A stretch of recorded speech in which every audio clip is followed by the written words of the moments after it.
श्रीमद् भगवत गीता का 7वां अध्याय, जिसे ज्ञान विज्ञान योग कहा जाता है, भक्ति और ज्ञान के मार्ग का एक अद्भुत संगम है। पिछले 6 अध्यायों में भगवान कृष्ण ने अर्जुन को कर्म, ध्यान और आत्मा के स्वरूप के बारे में बताया। अब 7वें अध्याय से भगवान स्वयं के विश्व रूप और अपनी दैवीय शक्तियों का अनावरण करना शुरू करते हैं। इस अध्याय का नाम ज्ञान विज्ञान अत्यंत अर्थपूर्ण है। यहाँ ज्ञान का अर्थ केवल किताबी जानकारी नहीं, बल्कि परमात्मा के निराकार और साकार स्वरूप का सैद्धांतिक बोध है। वहीं विज्ञान उस अनुभवजन्य ज्ञान को कहते हैं जहाँ साधक सृष्टि के कण कण में ईश्वर की उपस्थिति को महसूस करने लगता है। भगवान इस अध्याय में अर्जुन को स्पष्ट करते हैं कि इस संसार में व्याप्त जड़ मटेरियल और चेतन स्पिरिचुअल दोनों ही प्रकृतियां उन्हीं की हैं। वे ये भी बताते हैं कि क्यों अधिकांश लोग उनकी माया के जाल में उलझे रहते हैं और केवल कुछ ही विरले लोग उन्हें प्राप्त कर पाते हैं। ये अध्याय उन साधकों के लिए एक मार्गदर्शिका है जो बुद्धि और तर्क के माध्यम से ईश्वर की सर्वव्यापकता को समझना चाहते हैं। श्रीमद् भगवद गीता अध्याय 7 ज्ञान विज्ञान योग 1 ज्ञान और विज्ञान का परिचय। अध्याय की शुरुआत में श्री कृष्ण अर्जुन से कहते हैं कि अब वे उसे वो ज्ञान देंगे जिसे जानने के बाद इस संसार में कुछ भी जानना शेष नहीं रह जाएगा। यहाँ ज्ञान का अर्थ है परमात्मा के स्वरूप को जानना और विज्ञान का अर्थ है उस ज्ञान का अनुभव परक या प्रयोगात्मक बोध। 2 भगवान की 2 प्रकृतियां अपरा और परा। भगवान अपनी शक्तियों को 2 भागों में विभाजित करते हैं। अपरा प्रकृति जड़, इसमें 8 तत्व शामिल है: पृथ्वी, जल, अग्नि, वायु, आकाश, मन, बुद्धि और अहंकार। ये भौतिक जगत का आधार है। परा प्रकृति चेतन, ये भगवान की उच्च शक्ति है जो जीव आत्मा है। इसी शक्ति के द्वारा ये संपूर्ण जगत धारण किया जाता है। 3 जगत के कारण रूप में ईश्वर श्री कृष्ण स्पष्ट करते हैं कि वे ही इस सृष्टि के उत्पत्ति और प्रलय के मूल कारण हैं। जिस प्रकार माला के मन के धागे में पिरोए होते हैं, उसी प्रकार ये संपूर्ण जगत मुझ में परमात्मा में ही ओतप्रोत है।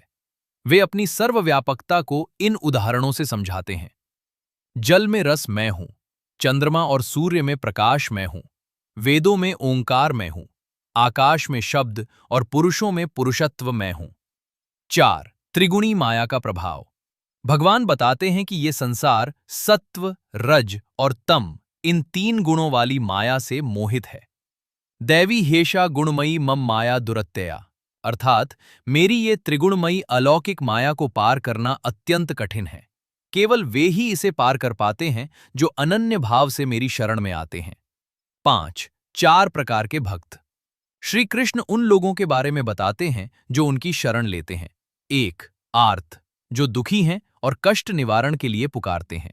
2 अर्थार्थी, जो धन, पद या सांसारिक सुख की प्राप्ति के लिए प्रार्थना करते हैं। 3 जिज्ञासु, जो सत्य को जानने की इच्छा रखते हैं। 4 ज्ञानी, जो ये जान चुका है कि ईश्वर ही सब कुछ है।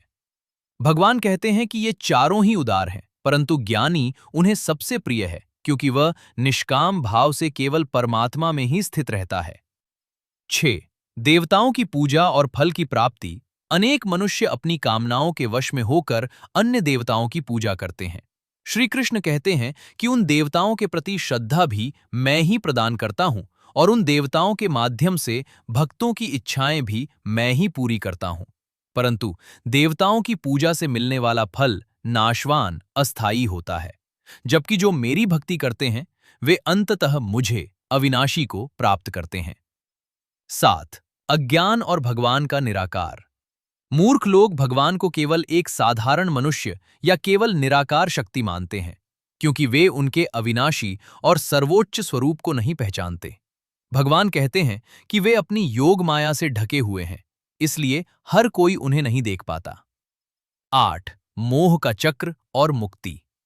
संसार के सभी प्राणी जन्म लेते ही द्वंद्व, सुख दुख, राग द्वेष के मोह में फंस जाते हैं, लेकिन जो लोग निष्पाप हो चुके हैं और जिनका पुण्य उदय हो गया है, वे इस द्वंद्व से मुक्त होकर दृढ़ निश्चय के साथ भगवान की भक्ति करते हैं। श्रीमद् भगवद गीता के 7वें अध्याय का समापन एक गहरे आध्यात्मिक सत्य के साथ होता है।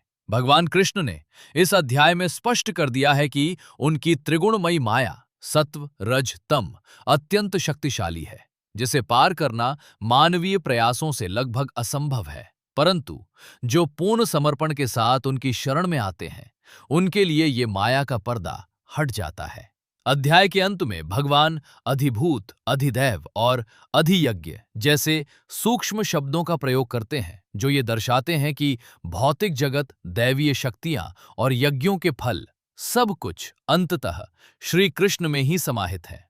ज्ञान विज्ञान योग हमें सिखाता है कि भक्ति अंधविश्वास नहीं, बल्कि उच्चतम कोटि का विज्ञान है। ये अध्याय हमें प्रेरित करता है कि हम केवल संसार की वस्तुओं में ईश्वर को न खोजें, बल्कि ये समझें कि संसार की हर वस्तु ईश्वर से ही उत्पन्न हुई है और उन्हीं में विलीन हो जाएगी। जो मनुष्य इस रहस्य को जान लेता है, वो मृत्यु के समय भी विचलित नहीं होता और सीधे परम धाम को प्राप्त करता है।